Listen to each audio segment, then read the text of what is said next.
오늘 세 번째 시간 교회가 무엇인가에 대한 우리 처음 나온 초신자들이 생각해야 될 문제입니다. 내가 교회 다니면서도 교회가 무엇이 교회인가를 우리가 모를 때가 있습니다. 또 이미 신앙생활에 온 분들은 교회가 무엇이다 하는 것을 이게 잘 알고 있습니다. 아시는 분들은 복습의 기회를 삼으셔야 될 것입니다. 교회는 우주적인 교회, 즉 무형교회와 유형교회로 나눕니다. 유형교회라고 하면 건물이 아니고 거듭난 사람들이 모인 모임을 가리키는 것입니다.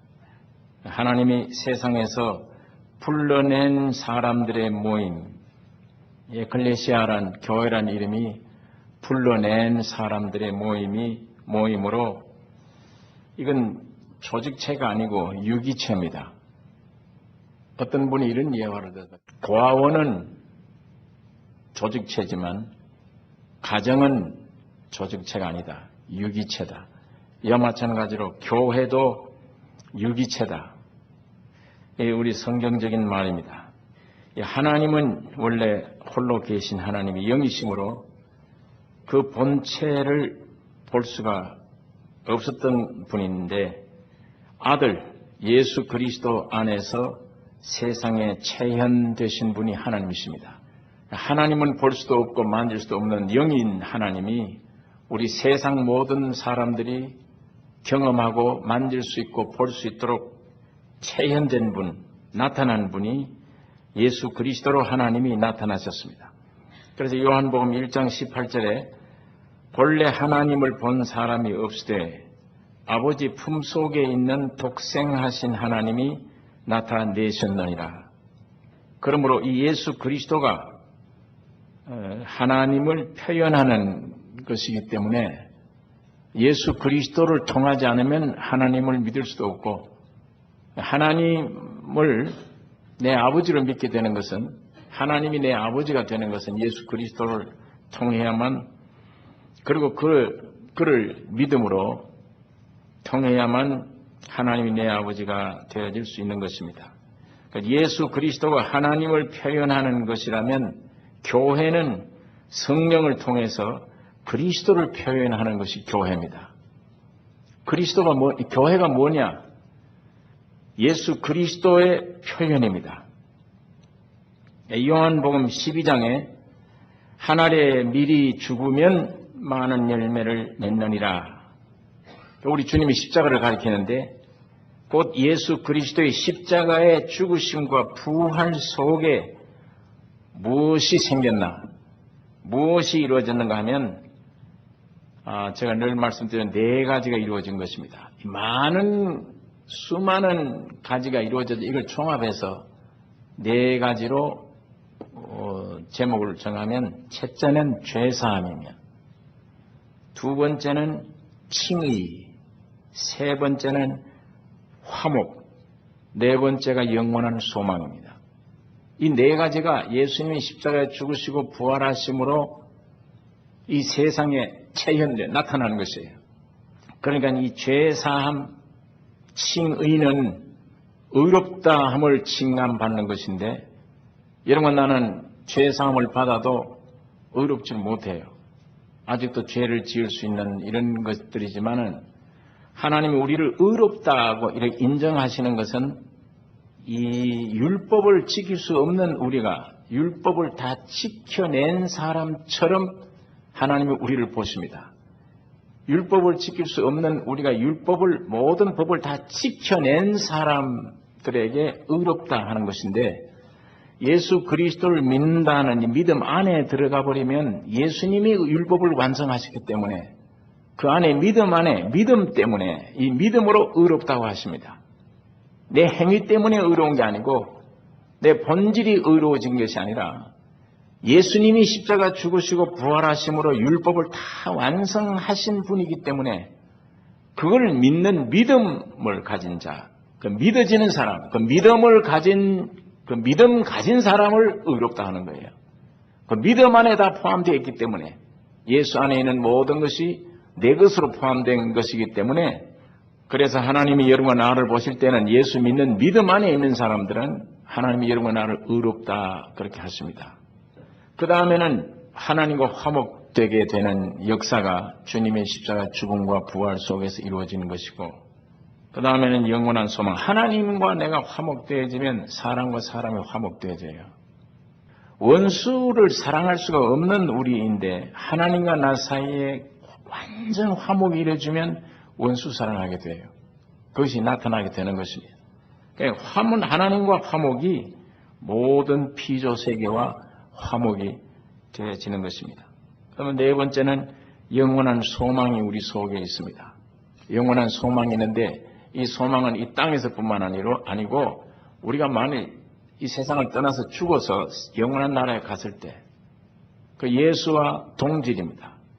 하나님과 동질이지만은 그래도 하나님은 우리 인간과 구별되는 거예요. 주님이 십자가의 죽음 안에 내 모든 문제가 해결돼서 같이 하나님의 아들들이 되어져서 예수는 우리 형님이 되고 우리는 그의 동생이 되었다 할지라도 동질이 되었다 할지라도 그의 의가 우리의 의가 되어지고 다 했다 할지라도 하나님은 하나님이시고 우리는 피조된 인간입니다. 그럼 완벽하게 주님과 하나 된 우리 속에 영원한 소망이 그 나라에 가서도 영원한 소망이 있느냐? 영원한 소망이 있습니다. 그게 뭐냐면 영원히 하나님과 하나님을 닮아가는 예수와 하나이면서도 그 절대자이신 창조주이신 하나님의 본질과 닮아가는 일의 영원입니다. 영원히. 이것은 우리 인간 이성으로 이해하기가 참 어렵습니다.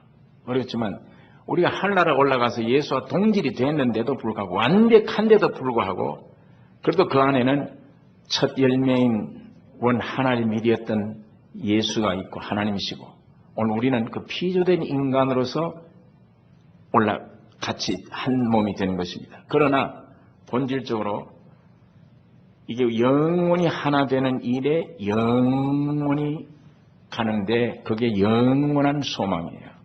영원히 갑니다.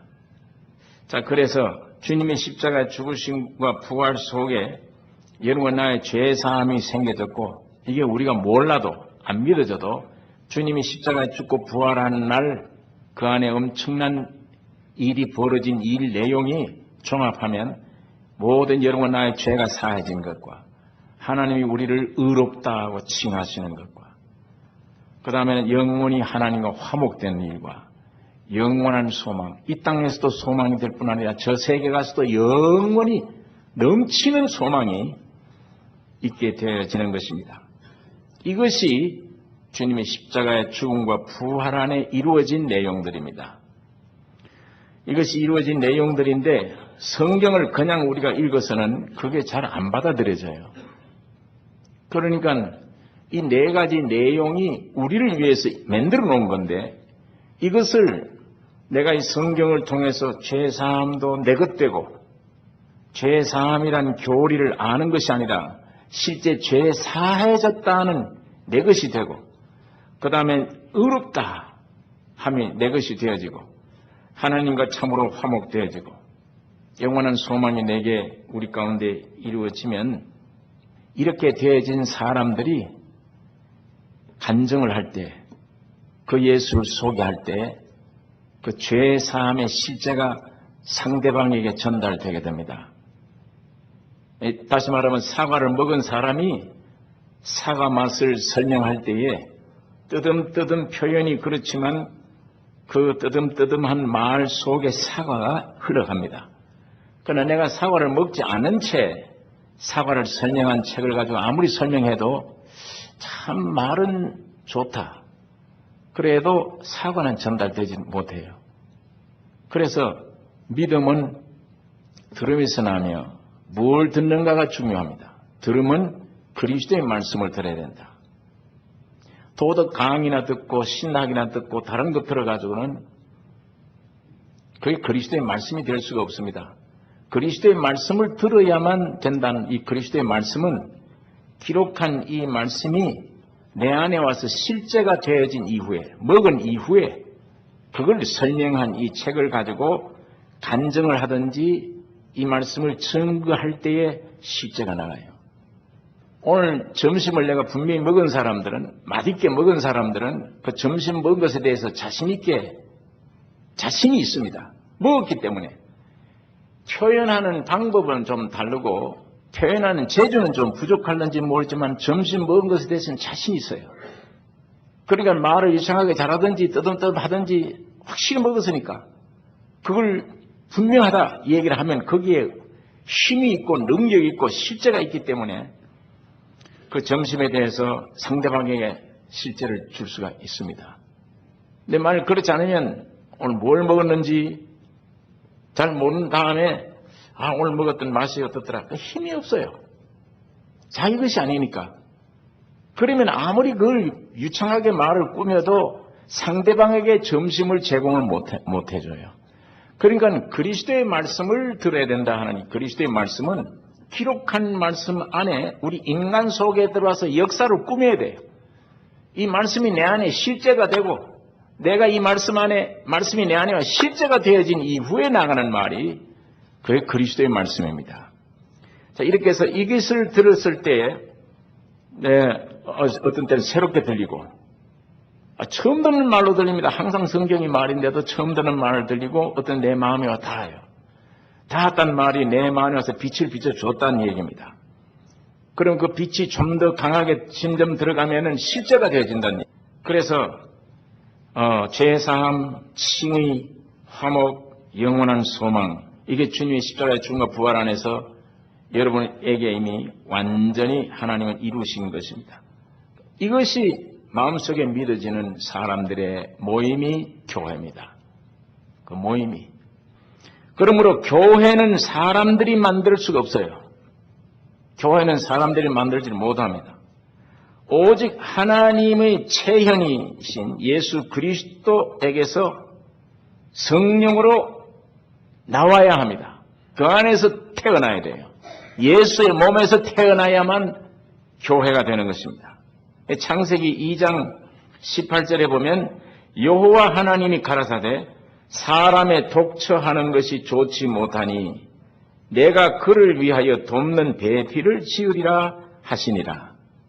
그 다음에 21절 24절 여호와 하나님이 아담을 깊이 잠들게 하시니 잠들매 그가 그 갈빗대 하나를 취하고 살로 대신 채우시고 여호와 하나님이 아담에게서 취하신 그 갈빗대로 여자를 만드시고 그를 아담에게로 이끌어 오시니 아담이 가로되 이는 내 뼈 중에 뼈요 살 중에 살이라.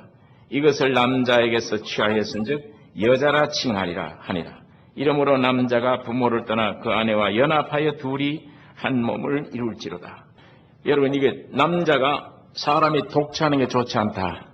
배필이 있어야 되겠다 하고 배필 지은 얘기를 지금 하는 것인데 이 당시 배필이 왜 필요합니까?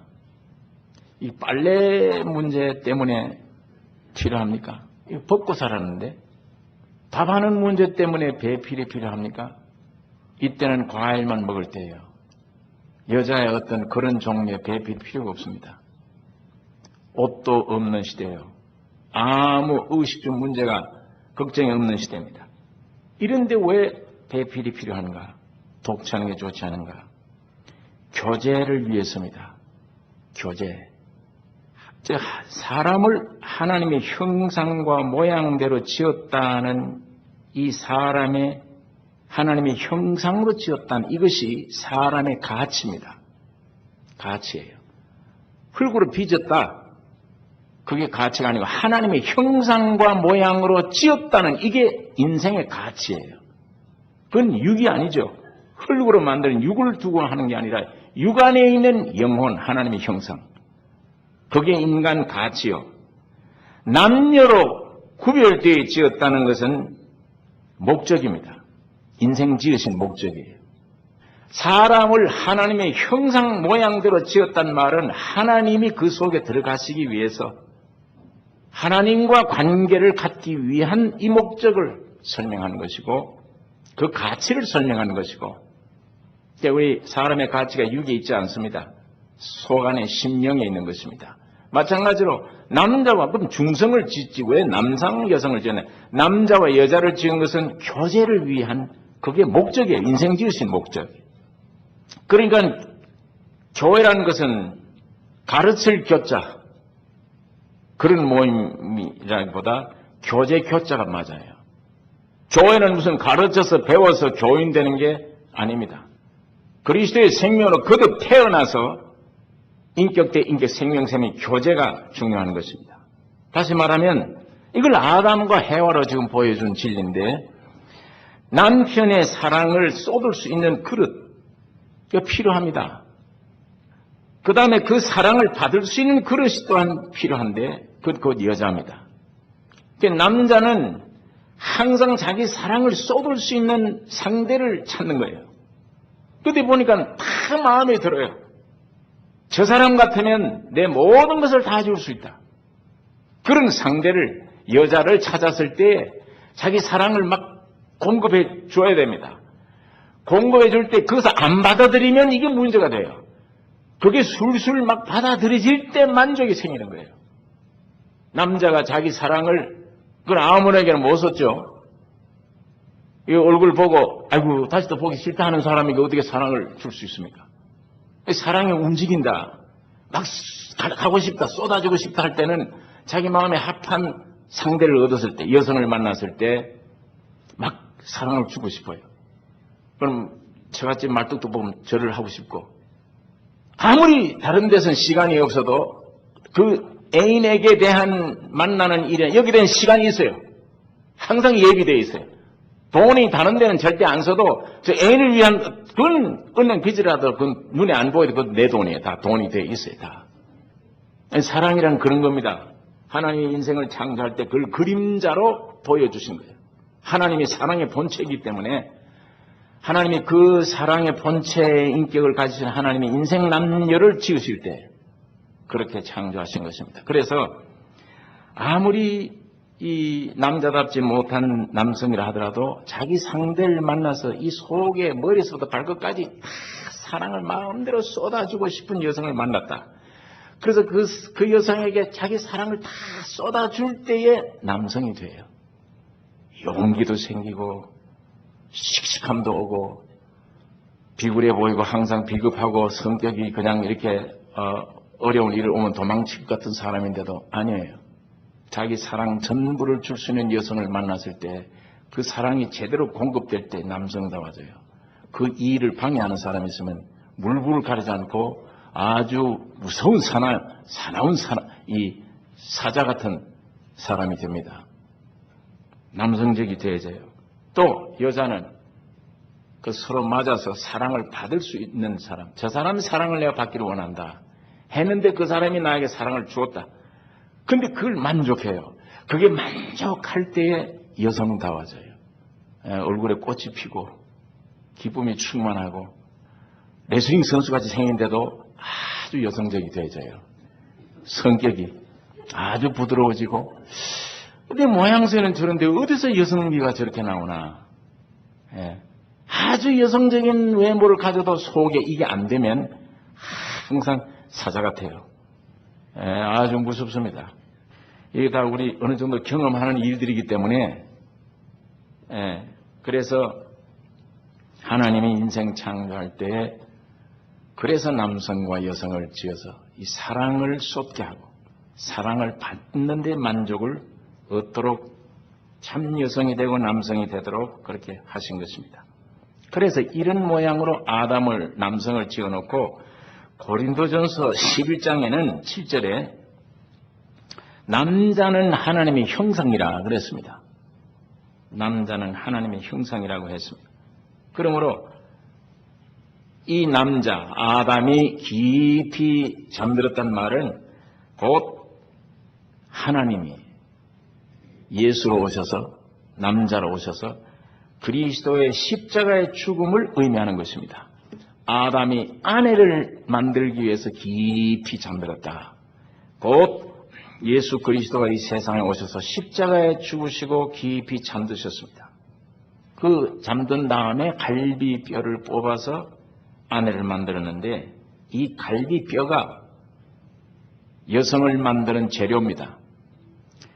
이 갈비뼈가 죄사함, 칭의, 화목, 영원한 소망입니다. 그래서 우리 주님이 교회를 보실 때 내 살 중에 살이요 내 뼈 중에 뼈라. 주님이 교회를 보실 때 그렇게 보시는 것입니다.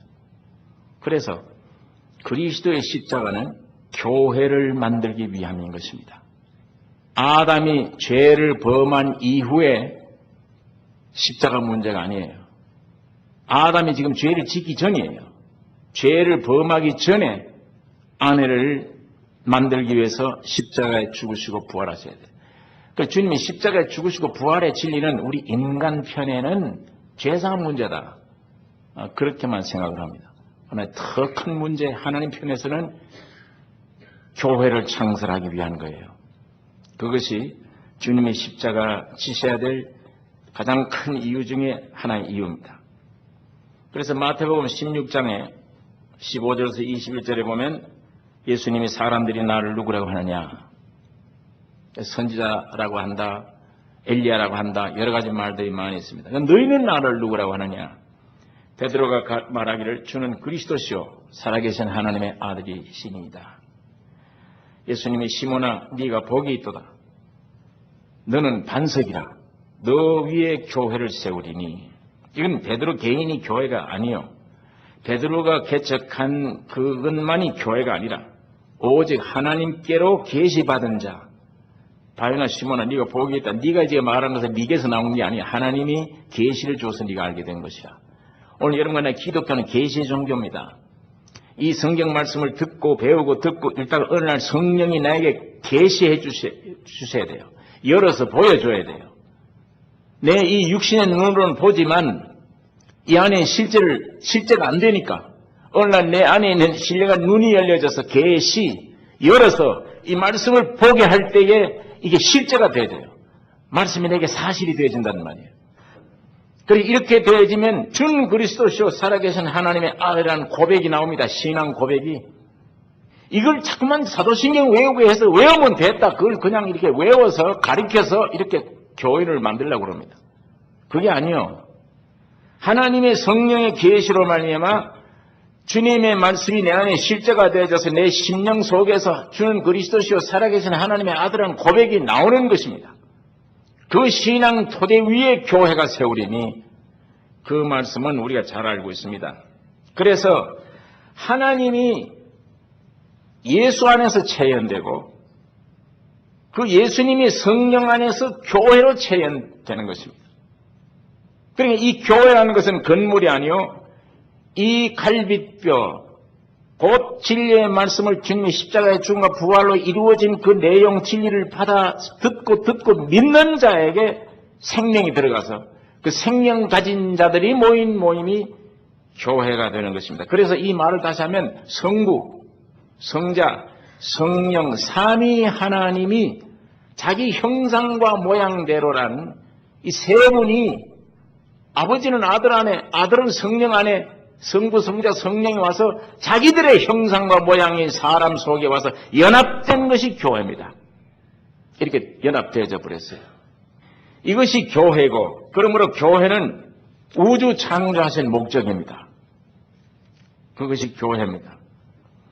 자, 그래서 이렇게 주님이 죽으시고 부활하심으로 교회는 예수님은 머리가 되셨고 이제 많은 형제들이 태어난 여러분과 낳은 몸이 되어진 것입니다. 그래서 교회는 그리스도를 머리로 한 그의 몸이다. 성경이 이렇게 말씀을 합니다. 에베소 1장 23절 한번 찾아보겠습니다. 에베소서 1장 22절에서 23절 두 절을 우리 같이 읽겠습니다. 에베소서 1장 22절 23절 또 만물을 그 발 아래 복종하게 하시고 그를 만물 위에 교회의 머리로 주셨느니라. 교회는 그의 몸이니 만물 안에서 만물을 충만케 하시는 자의 충만이니라. 그 구절 속에 교회 이름이 뭡니까? 그 구절 읽으시고 교회 이름이 또 하나 생겼는데 그게 뭡니까? 교회 이름이 무엇이에요? 예? 교회는 그의 몸이니 교회는 몸이고 그리스도의 몸이며 만물 안에서 이 세상 만물 안에서 만물을 충만케 하시는 자 하나님이죠. 만물을 충만케 하시는 하나님의 뭡니까? 충만이다. 교회가 뭐냐? 충만이다. 교회가 뭐냐? 충만이다. 그리스도의 몸인데 곧 만물 안에 있으면서 이 만물을 충만케 하려고 하시는 하나님의 충만이다. 그게 교회라. 이 충만이라는 말이 가득 찼다는 이런 뜻으로 보통 사람들이 이해를 그렇게 합니다. 이건 그 뜻이 아니고 하나님이 예수 그리스도를 보내서 죽으시고 부활하심으로 몸이 탄생, 아내가 탄생되게 할 때에 아내가 탄생될 때 이 주님은 머리가 되어버리고 이 아내가 탄생된 여러분과 나는 몸이 되어져 버렸어요. 주님은 머리고 몸이 되어졌어요. 완전한 한 인격을 만드신 겁니다. 이 거대한 전에는 외아 독자로 있었는데 이제는 그가 머리며 수억에 많은 사람들이 모여진 몸이 되어져서 한 인격이 거대한 인격이 되어졌습니다. 이 거대한 인격을 만드신 목적이 뭐냐? 이 거대한 인격을 만드신 목적이 뭐냐? 이게 하나님의 새로운 큰 아들인데 이 아들을 만드신 목적이 뭐냐? 여기에 대한 대답은 외아들로 홀로 왔을 때 그분이 무슨 일을 했느냐? 외아들 예수가 홀로 세상에 오셨을 때는 전 지구상이 아니고 유대 땅입니다. 유대 땅에 다니면서 무슨 일을 했느냐? 그것이 그 몸이 깨트려져서 큰 아들, 그가 머리가 되고 큰 아들 된 거대한 교회 몸, 이 몸이 어떤 일을 해야 될 거냐? 이건 유대 땅이 아닌 온 세상에 다니면서 무슨 일을 해야 될 거냐 하는 대답입니다. 예수가 무슨 일을 했느냐? 홀로. 유대 땅에 다니면서 무슨 일을 했느냐? 그걸 오늘 이 거대한 몸이 이 지구상에 어떤 일을 했느냐? 그 인격이 이 지구상에서 목적을 가지고 그 목적에 도달할 때가 충만입니다. 풍성하다는 말이 아니에요. 그게 충만이에요. 큰 아들 만든 하나님의 계획이 있습니다. 하나님의 목적이 있습니다. 그 목적이 온전히 이루어질 때를 세상에서 만물 안에 있으면서 그것이 충만입니다. 그래서 이 몸이 있어야 그분의 인격을 나타낼 수가 있어요. 왜 몸을 만드셨느냐? 인격을, 하나님의 인격을 나타낼 수 있기 때문입니다. 이미 우리가 잘 아는 대로 머리고 몸이고 이 조화가 참 신비스러운 조화입니다. 머리는 어떤 역할을 하며 몸은 어떤 역할을 하느냐, 이건 우리가 답을, 우리 이 몸을 가진 사람으로 다 알 수가 있어요. 이 머리라는 기능 속에 생각하고 모든 전체 움직임이, 내용이 이 머리 속에 있는 제일 중요한 거예요. 이 몸이란 건 아무것도 없어요. 이 몸이란 건 그냥 이 머리 속에 움직이고 계획했던 대로 이루기 위해서 한 몸으로 있는 것 뿐입니다. 그래서 이 몸의 조화가 참 신비스러운 것인데, 여기 얼마나 연합이 잘 되며 이 몸 같은 신비스러운 유기체가 없습니다. 교회는 꼭 이렇게 되어야 되는 것입니다. 그러므로 교회가 없으면 그리스도를 표현할 길이 없어요. 오늘 이 지구상에 교회가 없으면 하나님을 나타낼 수가 없습니다. 성경에 여우도 굴이 있고 공중에 나는 새도 깃들 곳이 있는데 인자는 머리둘 곳이 없다. 장가도 못 가셨지, 집도 하나 못 없지, 이러니까 이제 탄식하느라고 저런 소리 하셨구나가 아니고, 예수님이 여우도 굴이 있고 공중에 나는 새도 깃들 곳이 있는데 나는 인자는 머리둘 곳 없다. 자기가 머리 되셔서 그 머리가 붙을 몸이 아직 없는 거예요. 주님이 십자가를 앞두고 하신 말씀입니다. 내가 죽어서 피 흘려 아내가 창설되면 그 몸이 지어지면 거기 내가 머리가 될 것이다. 이걸 에베소서 5장에 교회는 그의 몸이니 그리스도는 그의 머리라, 남편이라. 그래서 에베소서 5장의 결혼식 때마다 이 구절을 많이 이용합니다. 아내들은 남편에게 복종하라, 그러고 남편은 아내를 사랑하라, 이 말을 많이 하는데 그걸 이해할, 그의 말씀을 다 한 다음에 우리 주님이, 바울이 목적은 내가 예수와 교회에 대해 말하노라. 그러나 남편은 아내를 사랑하고 아내는 남편에게 복종하라, 그렇게 얘기를 했어요. 예수님과 교회에 대한 신비를 얘기하는 목적입니다. 그 아내를 사랑하라 남편을 사랑하라 이 말이.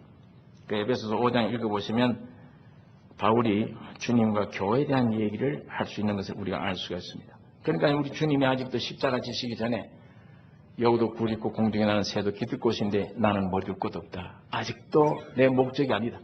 내 목적이 이루어지지 않았다. 나에게 만족이 없다. 언제 만족하시느냐? 자기 죽고 부활한 이후에 수많은 사람들이 그것을 믿는 사람들이 모여질 때, 구원 얻는 사람들이 많이 일어날 때 우리 주님이 제일 만족하십니다. 그걸 위해서 죽으셨으니까. 너와 내가 열심히 모아서 너와 내가 합한 것이 교회가 아닙니다. 그렇기 때문에 사람 많이 모였다고 교회가 아니에요. 내 속에 있는 예수 그리스도, 저 사람 속에 있는 예수 그리스도가 합한 것이 교회입니다. 두세 사람이라도 내 이름으로 모이는 생명이 있다면 내가 그들과 함께 하리라. 그러니까 지금 어떤 교회가 1000명 모인다, 10,000명 모인다, 그리스도의 생명이 만약 없다면 그건 교회가 아니에요. 사람들이 만드는 것이지 진정한 교회가 아닙니다. 그러나 건물도 보잘 것도 없고 몇 사람이 안 모였지만은 분명히 거듭난 새 생명을 가진 사람들이 모였다면 그게 교회입니다. 그게 그리스도의 몸이에요. 오늘 우리 교회의 목적은 수많은 교회들이 다 있고 한데 무슨 가까운 데 가서 다 자리를 채워주면 더 좋지. 왜 하필 따로 또 뭐 이렇게 만들고 이렇게 하느냐. 하나의 그 사실을 알고 그 말씀을 꼭 이루었으면 하는 욕망 때문입니다. 그래서 아까 1장 23절에 교회가 뭐냐?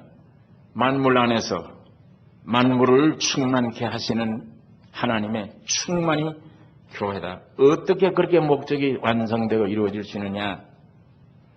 에베소서 2장 21절에 거기 있는 말씀 보면 2장 21절에 있는 말씀 보면 그의 안에서 건물마다 서로 연결하여 주 안에서 성전이 되어가고 너희도 성령 안에서 하나님의 거하실 처소가 되기 위하여 예수 안에서 함께 지어져 가느니라.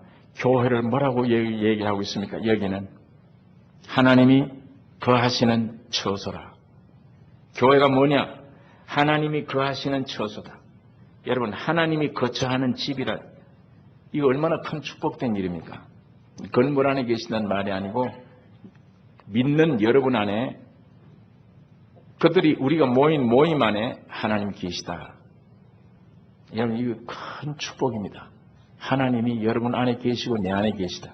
이런 사람들이 모여진 게 교회다. 그 교회라 안에 하나님이 집이다. 그것이 하나님의 거처하는 집이다. 이게 얼마나 큰 축복된 위대한 일입니다. 그 다음에 에베소서는 좀 교회에 대한 얘기이기 때문에 에베소서를 쭉 보면 5장에 가서는 교회는 그의 아내라, 교회는 여자라, 이런 표현을 많이 말씀을 했습니다. 자, 지난 시간에도 이런 말씀 드렸습니다. 여러분, 여자라 그러면 여자 종류가 몇입니까? 셋. 여자 종류가 셋인데 하나는 뭐입니까? 과부, 하나는 아내, 하나는 처녀. 이 셋 중에 어떤 여자든지 다 포함되어 있습니다. 과부라는 것은 남편이 있다가 없어진 것이 과부요.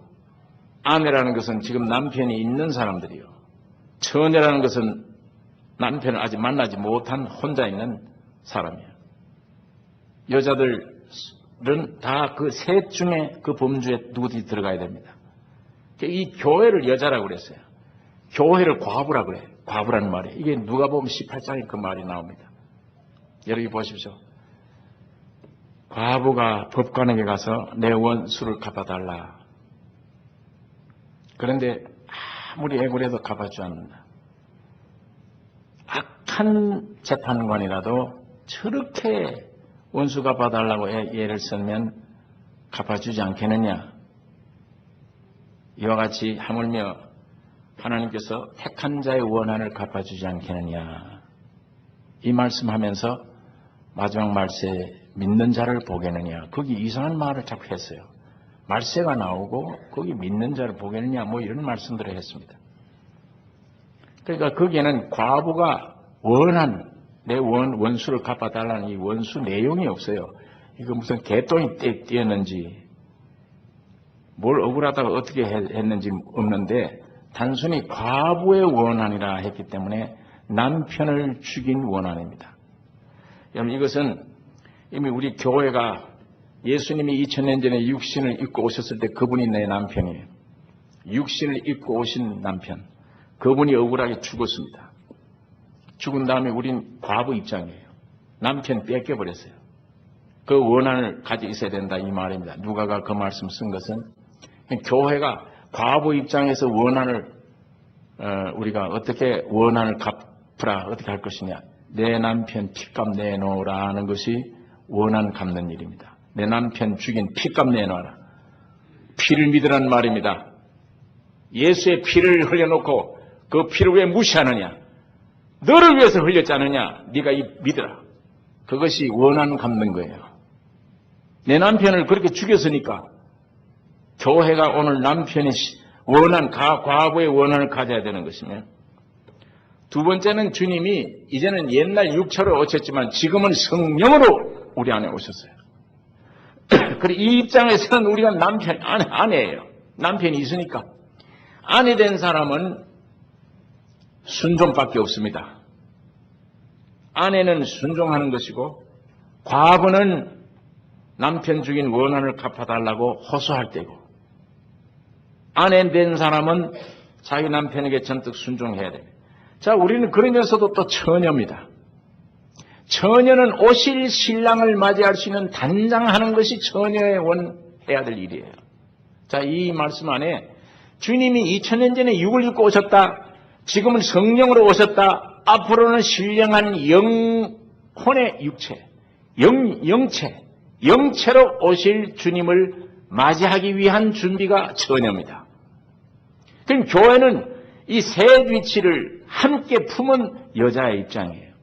율법 시대는 남성 입장입니다. 그러나 이 은혜 시대는 여성 입장이에요. 여기 남녀가 구별되어 있지만 다 예수 안에는 아내, 한 교회 아내, 여자입니다. 여성입니다. 그래서 부활하신 주님을 맞이할 때 남자들은 비실비실 숨었는데 죄인 된 여성들이 구원 얻은 여성들이 목숨을 내걸고 부활의 주님을 맨 먼저 만났습니다. 신약 시대는 여성 시대예요. 이 남성 시대는 곧 구약 시대입니다. 그래 이걸 지금 교회를 여자라고 했는데 오늘 우린 과부의 심정을 가져야 되고 여자가 과부의 심정은 원한 전도열 어찌든 내 남편 죽인 피값 내놔라. 이걸 세상에다 요구해야 되는 것이 오늘 교회의 입장이며 과부의 입장이며 그러면서도 영원 오신 주님을 모신 아내예요. 전적 성령을 순종하는 복종하는 일. 이게 교회가 해야 될 일입니다. 그 다음에는 처녀로서 오실 주님을 잘 보이기 위해서 단장해야 되는 이 처녀가 내 남편 원수 갚아달라고 막 팔 걷어붙이고 돌아다녀도 안 되고 이 처녀는 아름다움을 과시해야 됩니다. 몸 단장을 하고 흥분된 마음으로 남편을 맞이할 준비. 이것이 마태복음 25장의 열처녀 비유가 그것입니다. 성령으로 단장해야 될 것을 가르쳐 줍니다. 그래서 교회는 곧 아내예요. 여자예요. 이 세 가지 입장을 우리가 가져야 되는 것입니다. 그 다음엔 에베소 6장에 가면 교회가 뭐냐? 전사다. 이렇게 되어 있어요. 에베소 6장에 그렇게 기록이 되어 있습니다. 에베소 6장 17에 보면 정말로 너희가 주 안에서와 그 힘의 능력으로 강건하여지고 마귀의 괴계를 능히 대적하기 위하여 하나님의 전신을 값지고 우리의 씨름은 혈과 육에 대한 것이 아니요 정사와 권세와 이 어둠의 세상 주관자들과 하늘에 있는 악한 악의 영들에게 대함이라. 그러므로 하나님의 전신갑주를 취하라. 이는 악한 날에 너희가 능히 대적하고 모든 일을 행한 후에 서기 위함이라. 이거 전사, 교회가 뭐냐? 전쟁에 나가는 군인과 같다. 완전 무장을 해야 될 것을 가리키고 싸워야 될 것을 가리킵니다. 그래서 에베소서에 있는 말씀 안에만 교회가 뭐냐? 새 몸이다. 교회가 뭐냐? 인격을 가지신 몸이다. 교회가 뭐냐? 그리스도의 아내다. 교회가 뭐냐? 그리스도 하나님이 거처할 처소다. 집이다. 교회가 뭐냐? 전쟁에 나간 전사와 같다. 이런 여러 가지 표현들로 나타나 있습니다. 여러분 이 표현들이 오늘 교회를 통해서 자기 할 일을 다 해낼 때에 이게 충만이에요. 만물 안에서 만물을 충만케 하시는 자의 충만입니다. 여러분, 우리 예수님이 유대 땅에 처음 오셔서 공생이 시작될 때에 세 가지 거친 것을 우리가 압니다. 맨 먼저 이제 본격적으로 하나님의 아들로 일하기 시작할 공생이 시작되기 직전에 했던 일은 물세례 받아야 되며, 그게 주님이 살아서 지낸 십자가라. 우리가 지난 계시록 강의 때 그렇게 얘기를 했습니다. 죄인들이 받는 건데 예수가 왜 받았느냐? 십자가는 죄인들이 져야 되는데 왜 예수가 왜 죽었냐 말과 똑같습니다. 우리를 위해 대신 죽으신 거예요. 주님이 살아서 지는 십자가가 예수님의 물세례입니다. 물에 죽었다가 살아났다. 그게 되면 하늘에서 음성이 나타나요. 이는 내 사랑하는 아들이요 내 기뻐하는 자라. 그 음성이 들려지면 비둘기같이 성령이 그 안에 임해요. 이 세 가지입니다. 여러분, 나도 그게 있어야 돼요. 믿음으로 말미암아 물세례 받고 나오는 것은 십자가가 내 십자가다라고 믿는 믿음 안에서 물세례 받고 나오면 마음에 하나님의 아들 됐다는 증거가 있어요. 하나님의 아들, 믿음으로 하나님의 아들 된 증거로 우리가 세례를 받는 것입니다. 그때 성령이 내 안에 임재하시는 거예요. 예수님이 이 세 가지가 임재할 때처럼 오늘 여러분 나도 이것을 거쳐서 그들이 모인 모임이 교회가 됩니다. 이건 외아들, 이건 거대한 몸, 이건 유대 땅, 이건 온 세상을 다니면서 복음 전합니다. 예수님도 이 세 가지를 합격한 이후에, 이 세 가지 받으신 이후에 마태복음 4장에 성령에게 이끌려, 마귀가, 성령이 일부러 예수를 끌고 마귀 앞으로 갑니다. 마귀에게 가서 시험을 받게 하셨다.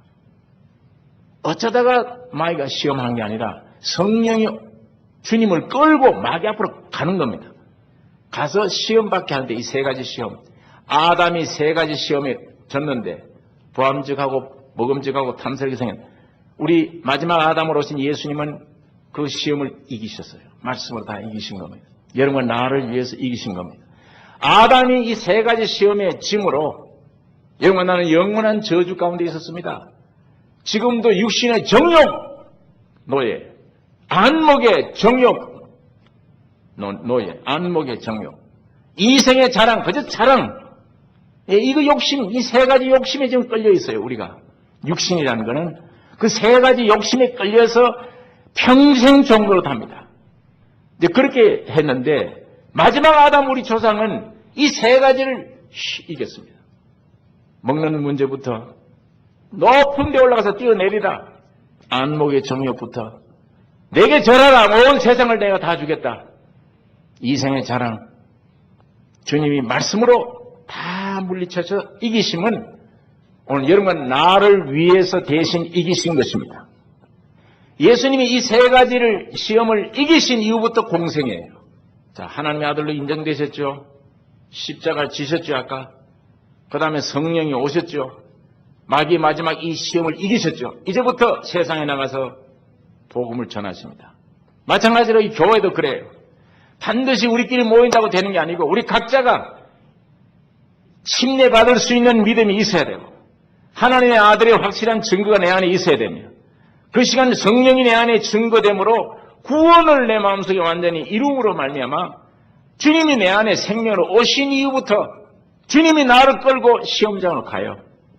진리를 믿는 믿음 안에서는 주님이 내 안에서 이기셨기 때문에 그분이 내 안에 와 계시니까 세상에 나가서 접촉할 때 주님은 내 안에서 승리해 주시는 것입니다.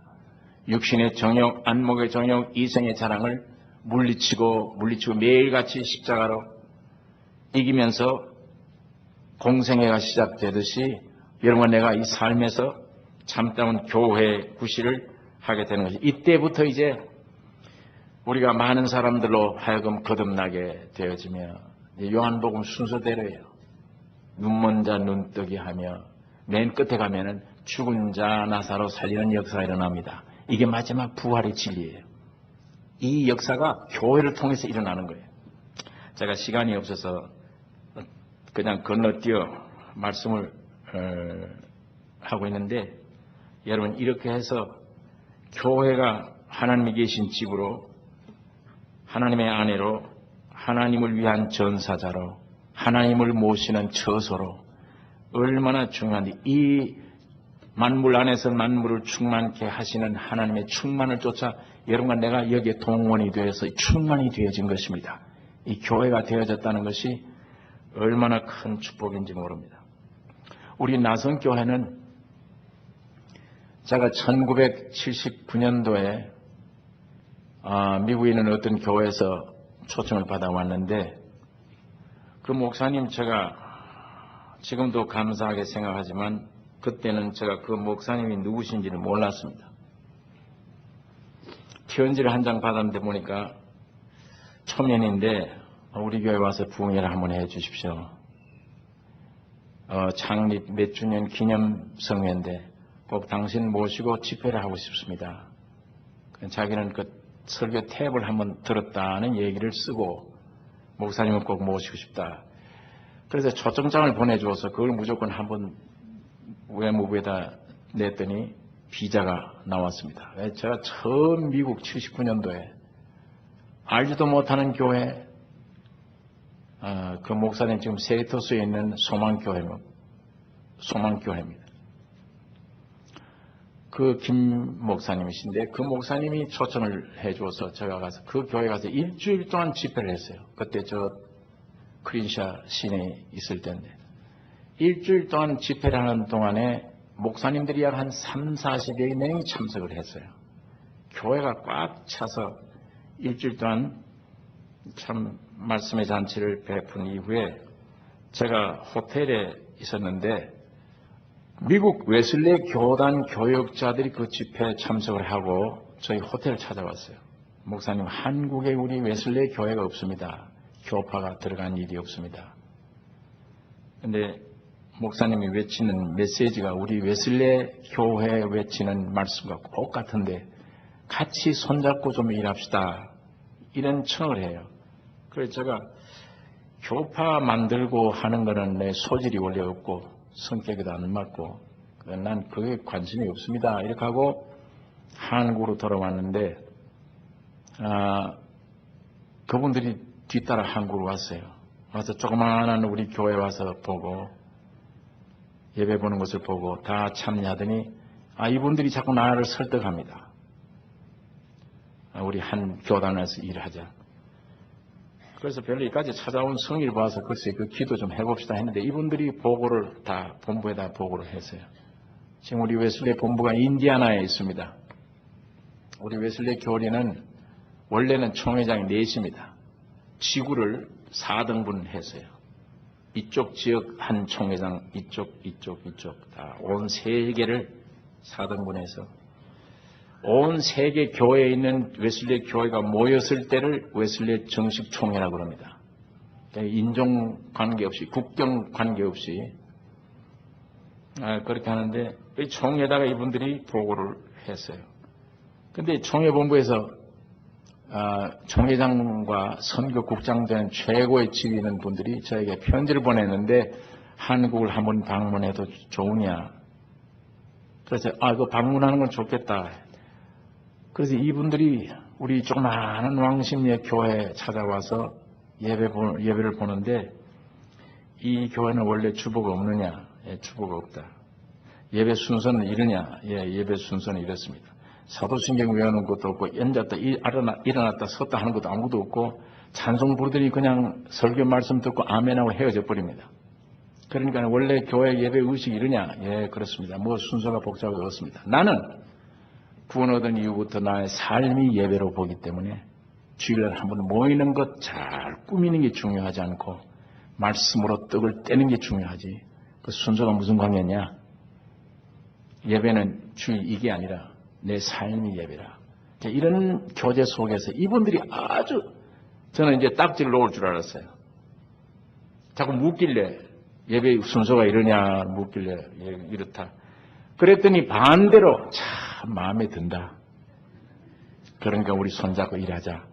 이렇게 해서 웨슬레가 되는데 이전에 우리 한국에 있는 기독교 성결교회에서 예수교 성결교회에서 그 수천 교회 되는 큰 교단이 이 웨슬리하고 조인하려고 얼마나 애를 썼습니다. 제가 그걸 압니다. 근데 다 물리쳤어요, 이 사람들이. 달러가 요구되니까. 다 물리쳤는데, 그런 교회가 어떻게 이게 한 교회 조그마한 한 교회하고 자꾸 조인하려고 그러냐? 야, 우리는 양이 중요하지 않다. 십자가의 도의 질이 중요하다. 그 말이 참 마음에 들어요. 나도 마음이 참 드는 얘기다. 당신이 알다시피 우리 웨슬레는 교리도 아니다, 의식도 아니다, 제도도 아니다. 기독교는 오직 예수 그리스도 한 분이다. 웨슬레가 주장이 그것입니다. 인격 한 분이 곧 기독교다. 그 말이 내가 그게 참 마음에 든다. 그래서 이분들이 간 다음에 전 세계 웨슬레 교회, 한국의 웨슬레 교단이 성립됐다는 걸 선언을 하고, 저는 우리 한국 정부에 79년도에 예수교에 대한 웨슬레라는 간판으로 교파가 등록이 된 것입니다. 지금까지 있는데, 제가 여기 와서 그 부흥회를 하고 난 이후에 여러 사람들이 부흥회를 한 번 더 와주십시오 해서 그 이듬해 다시 여기 와서 집회를 했습니다. 집회를 한 다음에 목사님 한국 가지 마십시오. 여기서 그만 개척을 하고 있읍시다. 나는 한국으로 돌아가야 된다 해서 갔는데, 제가 가만 생각할 때 그때 이 교민들이 제게 몇 가지 얘기를 해 주었어요. 우리는 지금 신앙생활인데 전부 의식과 제도에 매여서 열심을 내는데 마음속에 진리로 말미암아 평강도 없고 뭔지 모르겠다. 그러니까 참 복음 전하는 교회가 하나 생겼으면 좋겠다. 이 이야기를 제가 충분히 듣고 제가 서울교회에다가 얘기를 했습니다. 내가 가서 참 복음 전하는 이 복음, 다 교회들이 복음을 전한다고 하지만 우리 소신껏 이 복음 전할 수 있는 교회 개척을 하고 주의 종을 하나 세우면 한국으로 내가 빨리 돌아오겠다. 그러니까 이 교회들이 갔다 오십시오. 빨리 와야 됩니다. 예, 빨리 내가 오죠. 그래 갔는데 그만 가족이 뒤따라와 버리니까 왜 따라가느냐 그러니까 뭐 한 달 만에 돌아가면 미국 구경하고 돌아가는 거고, 그래 있어야지 목사 혼자 여기 와서 어떻게 있겠느냐 하고 가족이 뒤따라와 버렸어요. 그러니까 가족들이 학교를 가고 다 등록해 버리니까 제가 한국으로 돌아갈 수가 없잖아요. 그래도 돌아갔으면 했지만 교회에서 지금 돌아가면 안 된다.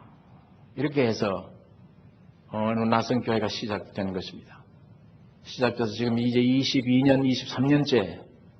근데 제가 어느 교회 가더라도 우리 낯선 교회 안에 몇몇 가정들은 이런 가족들, 이런 교인들은 없을 것이다 하는 참 자랑스럽게 생각하는 가족들이 있어요. 세상에 어디 가도 이런 가족들은 없다. 이런 신앙인들은 없을 것이다 하는 가족들이 있습니다. 제가 이 칭찬하기를 좋아 안 하는데, 그래서 우리 이 교우들이 목사님은 칭찬하는 걸 한 번도 못 보고 밤낮 꾸지람하고 심지어는 우리를 미워한다 이렇게 얘기를 해요. 제가 칭찬은 뭘 합니까? 주님이 인정하시면 되지. 그 사람 말 듣고 뭐 좋아서 하고 그럴 필요가 없는 것이지. 그러나 제 마음속에는 내가 어느 교회를 가든지 우리 낯선 교회 몇 가정은 초창기 몇 가족들이 지금도 있지만 어디 가든지 어느 교회 모범적으로 내놓을 수 있는 가족들이다. 그렇게 생각하는 가정들이 있습니다. 그들이 바탕이 되어지고 모여들어져서 오늘 이 교회가 이렇게 나오는 것인데, 그러자 이제는 다 끝이다. 이제는 나이도 많고 이제는 젊은 후배들을 물려주고 물려서 해야지. 그리고 한국은 정리를 하고 여기도 정리하러 왔다가 이 큰 교회를 또 만났어요. 이 큰 교회를 만나고 나니까 지금 당장 정리를 못하고, 이 교우들이 이렇게 모여들고 말씀 그리워하는데 복음을 전해야지. 지금 그것 때문에 내가 다시 일을 해야 되는가 보다 하고 지금 복음 전하고 있는 것인데, 전하는 대로 잘못된 것인지 뭔지 모르지만 이 LA 땅에 반드시 복음교회가 세워지겠다는 전하는 대로 목표가 있었다면 많은 사람들이 형식과 의식의 종교적인 생활에 매여 있다. 제가 옛날에 그렇게 매여 있다가 진리를 알았습니다. 여기에서 참 실제적으로 주님과 말씀으로 주님과 만나는 이 역사들이 반드시 있어야 되며 이 교회가 이 사명을 다 감당해야 될 것. 확실히 거듭난 중생이 있어야 되고 말로만 교리만 배워서 되는 게 아닌 성화가 있어야 되며 예수님이 내가 거룩하니 너희도 거룩하라. 확실히 주님을 모신 삶이 되어야 되며 이 옛사람을 벗어버리고 정말 예수의 사람으로 새롭게 되어지는 이 삶이 있어야 되며 이런 교회가 생겨져야 될 것이다. 이게 잘못된 진단이고 판단인지 모르지만 그게 판단이 되어져서 제가 오는 것인데 사실 제가 이 꿈을 좋아하지 않지만 여기 오기 전에 이상한 꿈을 하나 꾼 건 있어요. 제가 이 밤에 자다가 뭘 잔뜩 먹고 나면 꿈을 꾸는데 그건 지지한 꿈들 꿔요. 그러나 제가 이 꿈 꾼 꿈은 밥 먹고 자다가 꿈 꾼 꿈도 아니고 생시 비슷한데 꿈이었어요. 제가 광야에 홀로 서 있는데 어떤 분이 나에게 와서 이상한 눈등이 같은 덩어리 하나 던져줘요. 받으라고 그래요. 근데 이 손만 보여요. 위에 이 형체는 안 보여. 손만 나타나서 이 성경에 보니까 손이 나타나서 왕들을 놀라게 한 일이 있는데 손이 나타나서 이걸 받으라고. 제가 꿈결에 그걸 받았습니다. 받아서 눈덩이인 줄 알았는데 피워보니까 종이처럼 쭉 피워지는데 온 세계한 육대주가 지구상이 내 손에 걸려졌어요. 이게 왜 이거 내가 이 세계 지도를 들고 이거 뭘 하나 이런 순간에 저 지평선에서 태양이 올라오는데 느낌이 마지막 때다. 불로 심판 받는 때구나. 그걸 느끼는 순간에 그 불이 튕겨나오더니 내가 들고 있는 이 지도를 전 세계를 다 불로 태워버립니다. 얼마나 깜짝 놀라서 깨어나 보니까 꿈이에요. 그러니 이 꿈이 무엇인가? 내가 어디 멀리 가서 복음을 전하게 된다는 얘기인가? 이 도무지 무슨 꿈인지 이해가 안 돼요. 그러자 얼마 후에 알지도 못하는 목사님에게서 이상한 편지가 날아오고 그래서 이게 시작된 일인데 우리 여기서 시작된 일들이 지금 사우디아라비아에 중동 지역에 우리가 일로 옮기기 전에 복음이 많이 전파됐습니다. 많은 카세트들이 거리 가게 되고 거기 있는 분들이 일이 끝나고 미국으로 돌아올 때는 우리 교회로 찾아오시기도 하고 이렇게 했습니다. 그래서 어쨌든 지금까지는 한 일이 아무도 없지만 오늘 우리 교회 하나님이 교회 해야 될 일, 교회가 반드시 외쳐야 될 일은 거창하게 수만 명 모이는 교회에 무슨 조직이 할 일이 많은 교육보다도 한 사람 한 사람 들어오는 사람에게 분명히 예수를 경험해야 되고 확실히 거듭나야 되며 구원을 얻어야 되며 그게 분명해야 되며 매일매일 생활의 십자가를 지는 예수 그리스도의 말씀 안에 삶으로 성결된 성화의 수준에 올라가야 되며 따라서 주님 재림 때 천년왕국의 왕노릇하는 성도들이 돼야 됩니다. 그냥 예배당 왔다 갔다 하는 이것은 여러분 대문 열면 교회지 않습니까? 얼마든지 이런 목적으로 우리가 교회를 조직하고 이렇게 섬겨왔다면 이건 목사 개인 뜻이 아니에요. 오늘 이것은 여러분에게 달려 있습니다. 여러분에게 달려 우리 스스로가 주님과 깊은 연결, 확실한 경험을 우리가 해야 되며 그래서 요즘 기독교 유행들이 있는데 왜 이런 찬양 또 이런 조직 뭐 이런 것들을 왜 하지 않습니까? 일주일 동안 콩 뽑듯 사람을 그냥 예배당에 달달 볶아놓고 막 야단하는데 왜 이걸 하지 않습니까? 해본 결과가 어떻습니까? 많은 그런 일들 사람 얽어매는 일도 귀중하겠지만 그보다 더욱 중요한 것은 많이 모이고 조직이 있고 없고가 아니고 주님과 나와 상대해서 생명을 깨닫는 일이에요. 이 진리를 깨닫고 확실하게 거듭나서 매일매일 생활에 지금 귀만 커졌어요. 다. 실천은 들은 거에 100분의 1도 안 돼요. 들은만 말씀이 믿음으로 화해져서 실천에 옮겨 실제적으로 십자가를 지는 그리스도의 뒤를 따라가는 삶이 여러분 나에게 확실히 필요합니다.